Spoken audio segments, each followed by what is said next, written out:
Working from home sounds comfortable, but if you are not intentional, it can actually make you more sedentary and disconnected from your body. As a nurse, I've had to become very intentional about my work from home habits, and today I want to share a few simple things that help me to stay healthy while working at home. Hey there, my name is Leslie. I am your favorite nurse yogi, and if this is the first time you are clicking on my pretty face, thank you. Thank you so much for being here.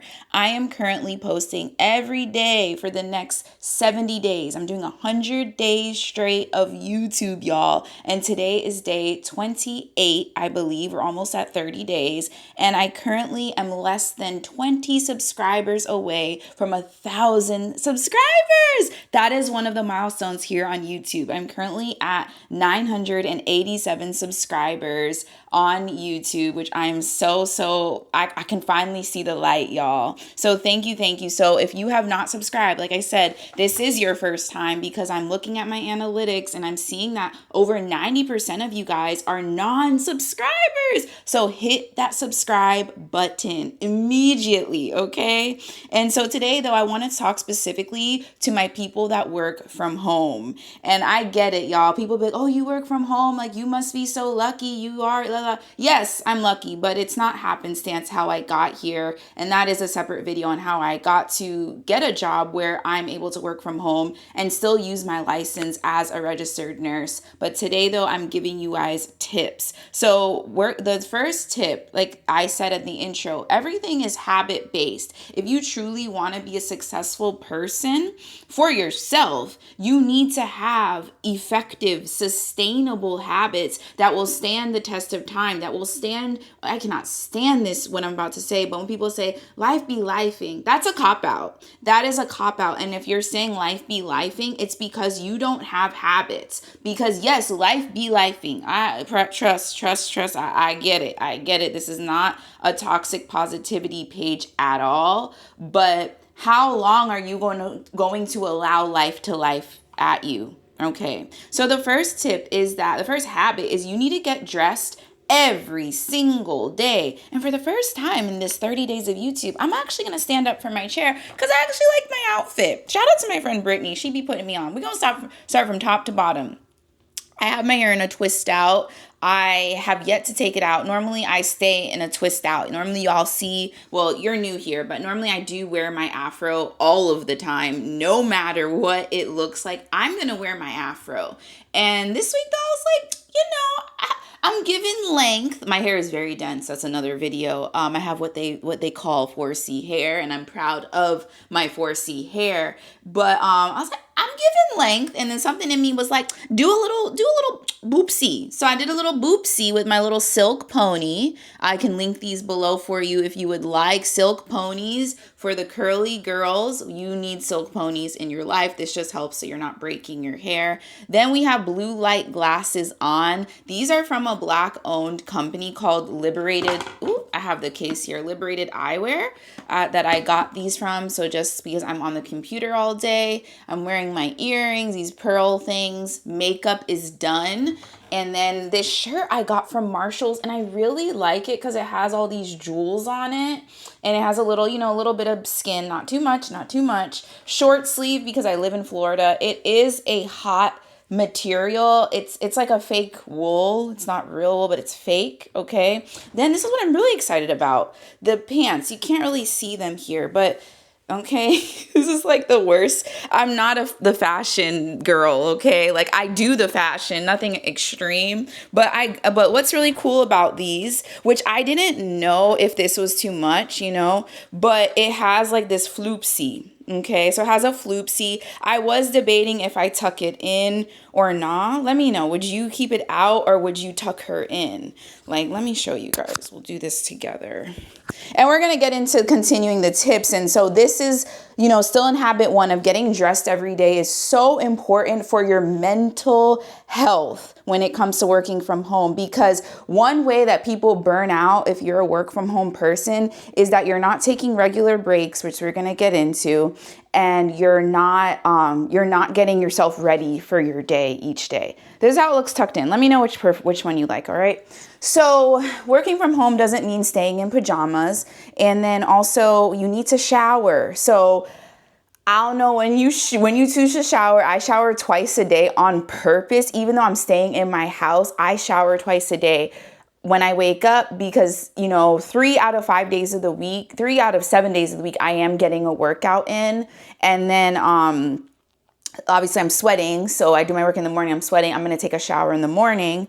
And then in the evening, I take a shower to just signal to my body, oh, hey, it's time to wind down. So I'm not necessarily like taking a shower at night because I'm dirty, but it's to help my brain be like, oh, it's now bedtime. This is a part of my bedtime routine.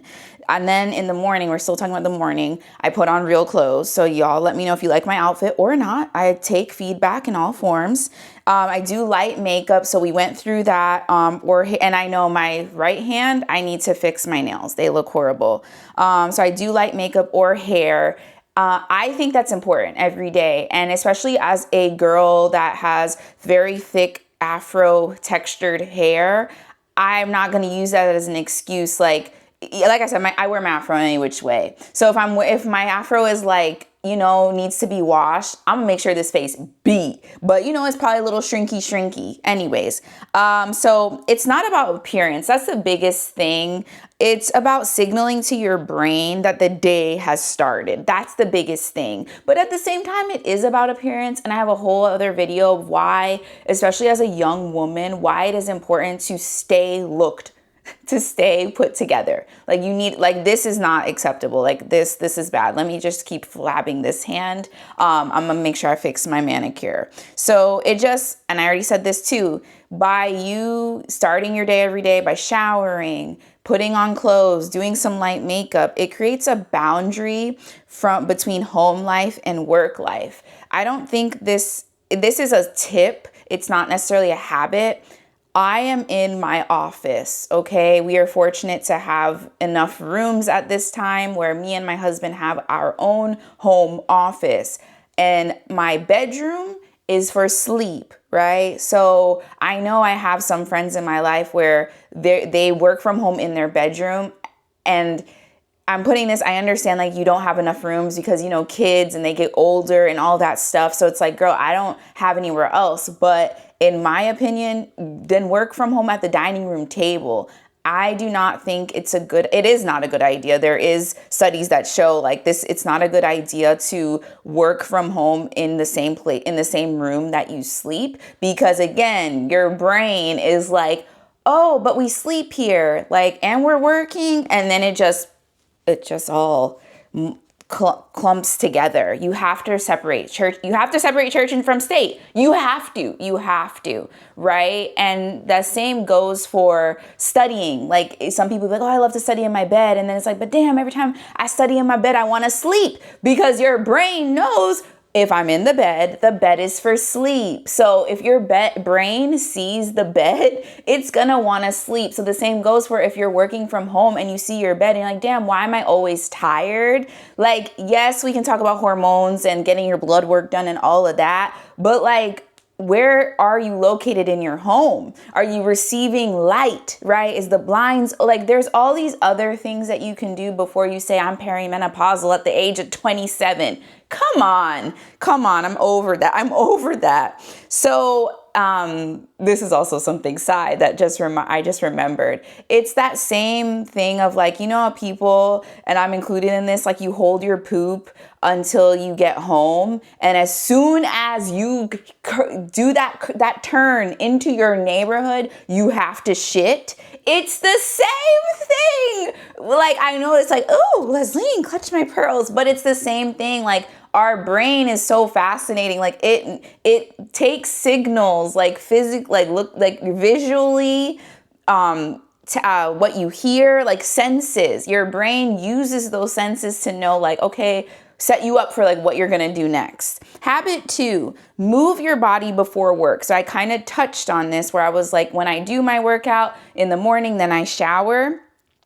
It's important that you have a morning workout routine, because With that, with having a morning workout routine, this will prevent you from having what's called decision fatigue. What is decision fatigue? Decision fatigue is so as soon as you wake up to when you go to sleep, as soon as you wake up, you're making a decision, right? The decision may be, damn, should I snooze 5 more minutes? That's the first decision, right? Then the second decision is like, okay, should I wake up now? Yeah, that's the second decision. You get up. Then you're like, okay, I need to brush my teeth. But because brush your teeth is so like encoded in you, that's probably doesn't even feel like a decision. But then you have to wake your kids up. And then you have to debate with your kids, like, have a conversation with your kids of, why didn't you brush your teeth? Like, so there's all these things. So then by the end of the day, you are not going to want to work out. You're not going to want to do it. And if you're somebody that struggles with creating a routine, I have a whole like free workbook thing that I help you create routine. I'll leave that down below.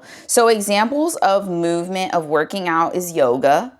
And did I say I didn't introduce myself? Well, because I am a registered nurse, which I said that already, with 12 years of healthcare experience. And I'm also a certified yoga instructor with 5 years of teaching experience. No, I do not have a brick and mortar. I teach yoga for community organizations, for conferences, on TV, on cruises, you name it. Like, I do it in different areas. Walking is a sense of movement, strength training. Those are ways you can move your body. Running, all those things. So when I move my body before I start working, my mind is clearer and I feel more energized throughout the day. Okay. Habit 3. So how many habits am I giving you all? Okay, I'm giving you 3 habits. So habit 1, I'm looking at my script so I stay on track. Habit 1 is get dressed every day. Habit 2 is move your body before work. Habit 3 is micro movements during the day. I feel like this is where my book is going to come from.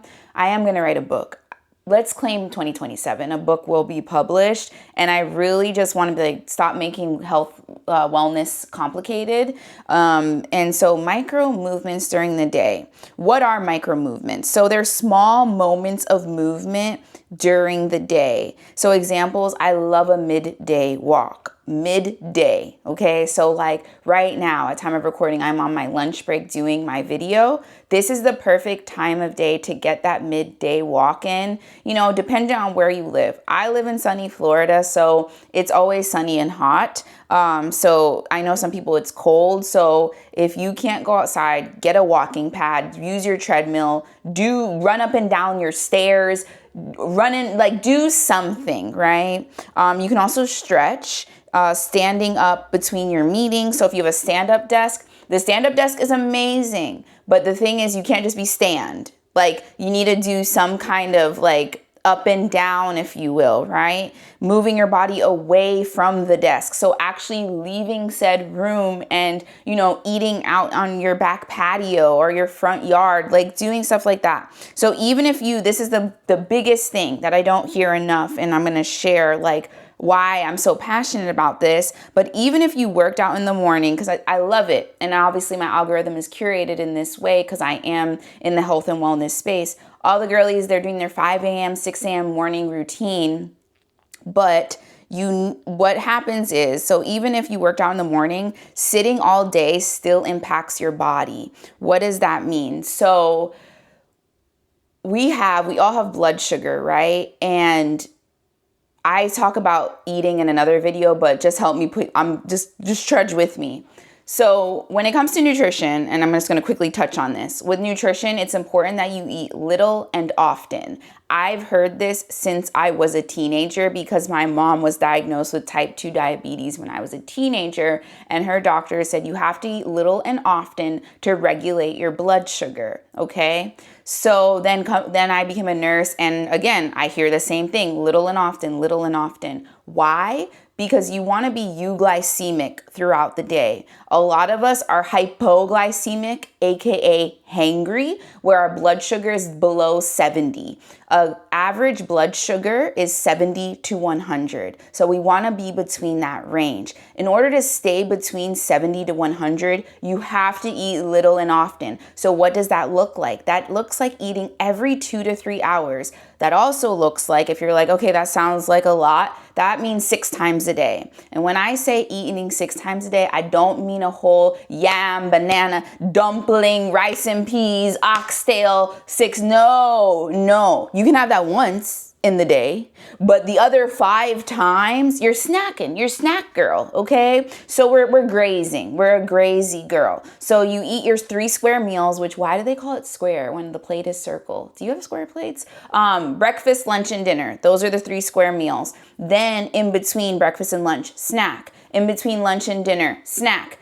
After dinner, you get a snack. So if you want to treat yourself to a little treat, treat yourself to a little treat. You ate all your, and that's a whole, oh my gosh, I could talk about nutrition stuff all day. I have all these hacks to it. So the reason I'm saying incorporate this same mentality with movement, hell, you could say move 6 times a day. In that same way that you need to eat 6 times, you should do some kind of movement 6 times. And it doesn't have to be like, the main movement I want you to do is in the morning, at least 30 minutes, because that is what the American Heart Association does recommend. That is a separate video if you're curious how many minutes a day you're supposed to work out.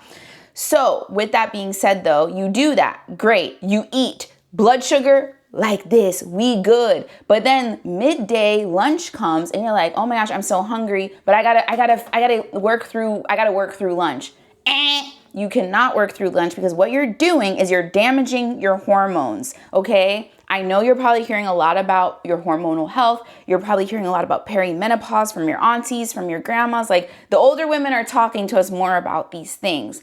I want you to know that you can prevent, or you can lessen the symptoms of perimenopause and menopause if you eat little and often, if you move your body every single day. This regulates your hormonal health as well as sleep. So with me, my hemoglobin A1C was slightly elevated, okay? So hemoglobin A1C is a part of your blood panel, if you will. So with diabetics, typically the 2 things the doctors always, well, there's actually like 4 things, but the doctor is looking at your glucose and your hemoglobin. They look at first, honestly, at your hemoglobin A1C. Why? Your hemoglobin A1C is the truth teller of how truly your blood sugar is really regulated. So this, every 3 to 3 months, your hemoglobin A1C changes, or you get it tested,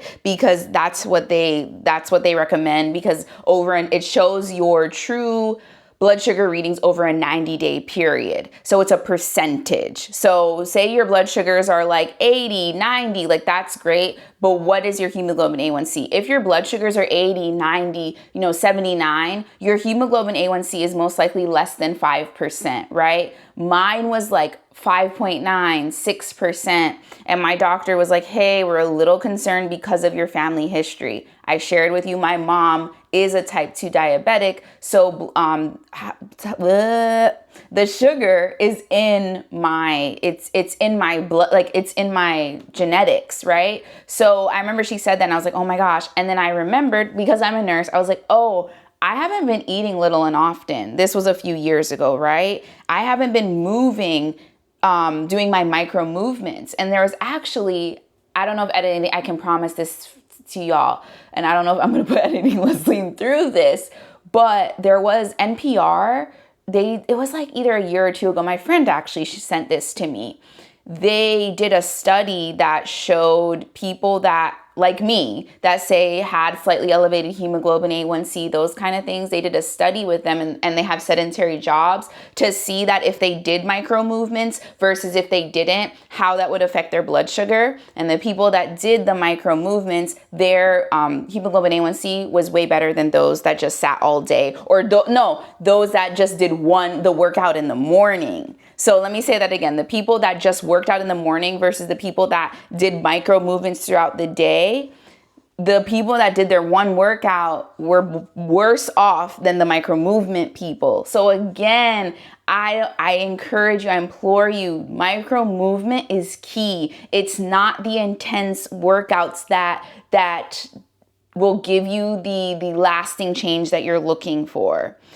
Okay, so I talked about that. So my daily movement routine, it's workout before work, I walk during lunch, and then a stretch or gentle movement in the evening. Working from home can quietly make you very sedentary if you're not intentional. So I have two micro movements that I do, then one tada. The tada is the morning. So morning, I work out before I work. Midday, I walk during lunch, and then evening, I stretch or do some type of gentle movement. We're almost done here. So the big takeaway is this: working from home requires structure and awareness, because I've been working from home now since 2020, so it's about 6 years. At time of me recording today is March 4th, 2026, and yeah, it's been 6 years, and I've had weeks where I'm just like, you fall off, and I give myself grace with that, but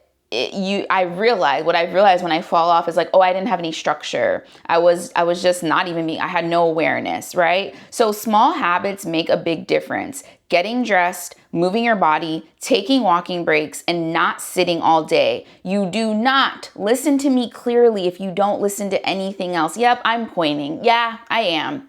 You do not need extreme workouts. Your body often just needs consistent movement. Your body likes consistency. I'm pretty sure you like consistency in a man, in a relationship. You want a consistent partner, right? But if you ain't consistent with yourself, how you expect other people to be consistent with you? That's going to be clipped. That was good. Oh, Leslie. Okay. So let's wrap this up for real. How many times I'm going to say that? This should be a drinking game. If you work from home, take care of your body while you're doing it. Small habits really add up over time. And these small habits I don't like to say good and bad, because my yogi side is like, nothing is good, nothing is bad. I'm neutral, right? But there are good habits and there are bad habits. So when I say small habits really add up over time, those small habits could be you working through lunch, you sitting all day. They will add up and show up as things like high blood pressure, type 2 diabetes, stroke. Okay, like these things that you're like, no, like, oh my God, he was 40 and he died from stroke. What were his small habits? What were their small habits? So if this resonated with you, I will see you in tomorrow's video. Make sure, y'all, you are subscribed. Like double, triple check. I had a friend, she wasn't subscribed. She's like, I swore I was, and she wasn't. So if you liked this video, like it and subscribe, and I will see you in the next video. Bye for now.